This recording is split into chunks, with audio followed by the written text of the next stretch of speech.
Are you ready to shake up the world? Welcome to the revolution of love, to the rebellion, to our refusal as women to accept this new age of tyranny, where not just women are in danger, but all marginalized people, where being uniquely different right now might truly be considered a crime. It took this horrific moment of darkness to wake us the fuck up. It seems as though we had all slipped into a false sense of comfort, that justice would prevail and that good would win in the end. Well, good did not win this election, but good will win in the end. So what today means is that we are far from the end. Today marks the beginning of our story. The revolution starts here. The fight for the right to be free, to be who we are, to be equal. Let's march together through this darkness, and with each step, know that we are not afraid. That we are not alone. That we will not back down. That there is power in our unity, and that no opposing force stands a chance in the face of true solidarity. And to our detractors that insist that this march will never add up to anything, fuck you.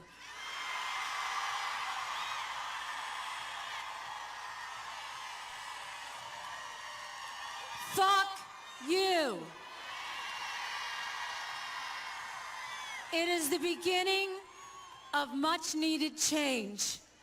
Change that will require sacrifice, people.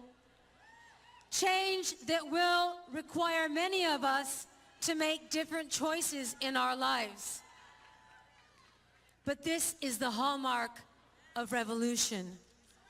So, my question to you today is, are you ready? I said, are you ready? Say, yes, we're ready. Say, yes, we're ready. One more time, you're ready. Yes, I'm angry. Yes, I am outraged. Yes, I have thought an awful lot about blowing up the White House. But I know that this won't change anything. We cannot fall into despair. As the poet W.H. Auden once wrote on the eve of World War II, we must love one another or die. I choose love. Are you with me? Say this with me. We choose love. We choose love. We choose love. 15 when I informed her about a change that I had noticed in my body. Now, I'd like to start off by saying I am not by nature a particularly private person, but by profession I am extremely private. I'm not the type to divulge facts about my personal life. I am fiercely protective of my family, and I have no social media presence. But I feel that in the face of this current political climate, it is vital that we all make it our mission to get really, really personal. So yes, at 15, I had been to a gynecologist. I was living in New York City and had visited a Planned Parenthood there. My mother moved to California a few years before. My brother Hunter and I were living with my father, and at 15, I had been working in the entertainment industry for 8 or so years and had been fortunate enough to be eligible for private health insurance through my union. Our family struggled financially. We'd been on public assistance for several years, and I was primarily responsible for making my own doctor's appointments. But still, I was nervous about taking this next stride towards womanhood, and it was actually my clinician at Planned Parenthood who suggested I speak with my pediatrician if I was seeking a referral. She was compassionate and professional and told me that she was happy to treat me for regular checkups and when the time came, for STD and cancer screenings. No judgment, no questions asked. Planned Parenthood provided a safe place where I could be treated with gentle guidance. Now, I may have been 15 and surprisingly self-sufficient, but I'm sure there isn't one person here who has not been helped by Planned Parenthood directly or otherwise. When I knew I was coming to speak on behalf of women's reproductive and health issues, every single one of my girlfriends had a story about Planned Parenthood. They saved me so many times. One of my best girlfriends confided in me, saying, "They saved my ass and some other parts too." When I found out I had precancerous signs I never would have known about without my annual checkups, and her speech grew more emphatic and emotional as she described how the organization had helped her decide between treatment options. She was able to make some difficult decisions, deciding what was right for her body, and her then partner without anyone else's interference. My sister also used Planned Parenthood services for years after moving states. She'd been living her whole life in New York City, pursuing her dream to move to California. She had no contacts and no health insurance, but was able to regularly see a doctor at a Planned Parenthood clinic for screenings, advice, birth control, and checkups.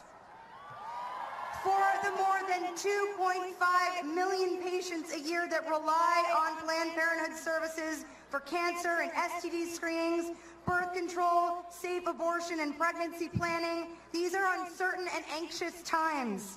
Lawmakers in 24 states have tried to block patients from receiving care at Planned Parenthood. Congress has voted to limit access to reproductive services 9 times. Boo! Yes, boo! There are very real and devastating consequences to limiting access to what should be considered basic health care. For millions of Americans, Planned Parenthood is often the only trustworthy and affordable clinic providing safe education, sex education, safe abortion, and life-saving services.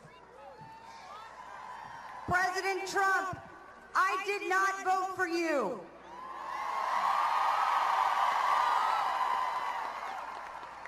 That said, I respect that you are our president-elect, and I want to be able to support you. But first, I ask that you support me. Support my sister. Support my mother. Support my best friend and all of our girlfriends. Support the men and women here today that are anxiously awaiting to see how your next moves may drastically affect their lives. Support my daughter. who may actually, as a result of the appointments you have made, grow up in a country that is moving backwards, not forwards, and who may potentially not have the right to make choices for her body and her future that your daughter Ivanka has been privileged to have.